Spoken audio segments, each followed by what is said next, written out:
নমস্কার বন্ধুরা, আজকের ব্লগটা অন্য সব দিনের চেয়ে একটু আলাদা। মানুষের জন্য এই কথাটি আমরা সবাই বিশ্বাস করি, আর সেই বিশ্বাস থেকেই আজ আমরা আমাদের মনুষ্যের পাশে দাঁড়াতে, তার জন্য কিছু সাহায্য জোগাড় করতে আমরা কিভাবে সারাটা দিন চেষ্টা করলাম সেটাই আজ আপনাদের দেখাবো। আমরা যখন মানুষের কাছে যাচ্ছিলাম তখন অনেকেই মানুষের কথা শুনে এগিয়ে এসেছেন। কেউ হাসি মুখে সাহায্য করেছেন, আবার কেউ সামর্থ্য না থাকলেও মন থেকে আশীর্বাদ করেছেন। মানুষের এই ভালোবাসা আমাদের কাজটাকে অনেক সহজ করে দিয়েছিল। বন্ধুরা, এবার একটু আমাদের গ্রামের কথা বলি। আমাদের এই গ্রামটি কিন্তু খুব একটা বড় নয়, এখানে খুব বেশি মানুষের বসবাস নেই। হয়তো অন্যান্য জায়গার তুলনায় আমরা খুব বেশি বড় অঙ্কের টাকা তুলতে পারিনি, কিন্তু এই ছোট্ট গ্রামের মানুষগুলোর মন যে কত বড় তা আজ আমরা চাঁদা তুলতে গিয়ে বুঝেছি।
আমরা মনুষ্যীর বাবার সঙ্গে ফোনে কথা বলে নিলাম কিভাবে টাকাটা আমরা পৌঁছাবো এই বিষয়ে। উনি স্ক্যানার দিয়ে দিয়েছেন।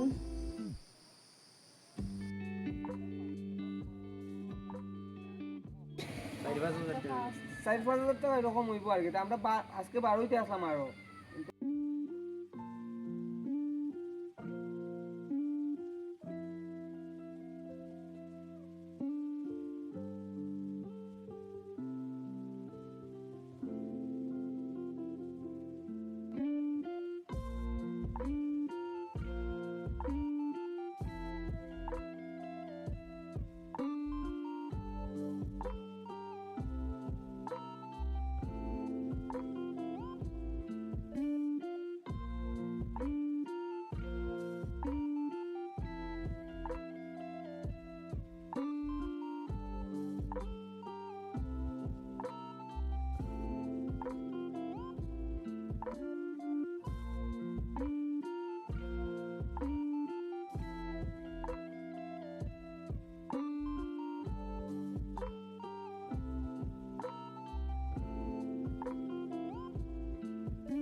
আমরা কৈলাসর ইন্দিরানগর থেকে চান্দা উঠাইছি মনশ্রীর লেগে।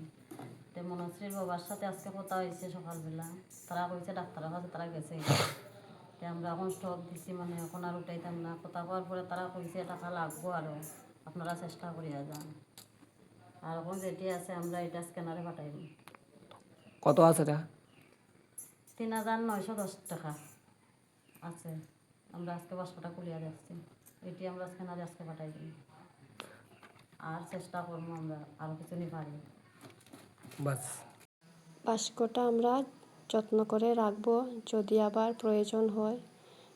এদিকে আমরা টাকাটা গোনা হয়ে গেছে, তারপর আরও দুজন এসে দিয়েছে, একজন 100 টাকা আর একজন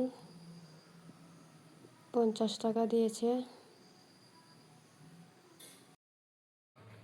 তো আমরা কাউন্টিং করে 3,910 টাকা উঠেছে।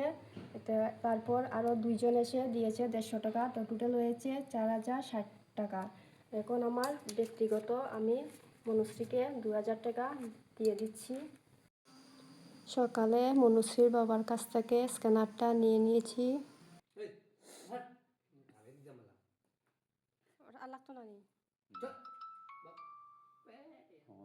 আমার ব্লগটা আমি এখানেই শেষ করছি।